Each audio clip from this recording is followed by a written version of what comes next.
Pour réaliser une petite jardinière de plantes aromatiques, de plantes de légumes, de fleurs comestibles, on prend une petite jardinière plutôt à réserve d'eau, parce que ce sera plus pratique pour l'entretien par la suite, mais on peut prendre n'importe quel pot, hein. On va remplir une partie avec un terreau spécialement conçu pour ces jardinières, c'est-à-dire qu'on ne prend pas n'importe quel substrat.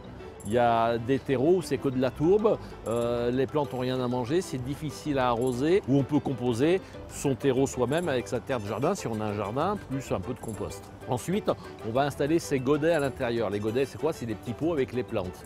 Donc on dépote sa plante de son godet. Quand elle a fait beaucoup de racines, quand on la sort, les racines continuent à tourner comme si elles étaient dans le pot. Donc ce qu'on fait, il faut couper les racines de façon à ce qu'elles puissent bien se disperser sur l'ensemble du terreau. Donc on place ces plantes les unes à côté des autres. C'est une composition qui est faite pour la saison, elle n'est pas faite pour durer 10 ans. Donc on peut serrer un petit peu les plantes, on installe sa composition et après, une petite astuce qu'on peut faire, c'est qu'on peut mettre aussi quelques graines. Là on a mis quelques graines de moutarde japonaise ou quelques graines de laitue à couper à feuillage pourpre qu'on va parseminer par-ci par-là et ensuite il n'y a plus qu'à arroser. Alors si sa composition est en plein soleil, il faut l'arroser au moins une fois par jour. Si elle est dans un endroit à l'est ou à l'ouest, ça sera peut-être que 2 à 3 arrosages par semaine.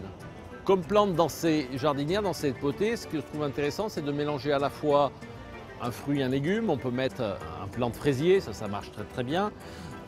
Ensuite, c'est de mettre plutôt des herbes aromatiques. Thym, romarin, sarriette, sauge. Ensuite, on peut mettre des plantes aromatiques non vivaces, c'est-à-dire qu'on replante chaque année comme persil, coriandre, basilic.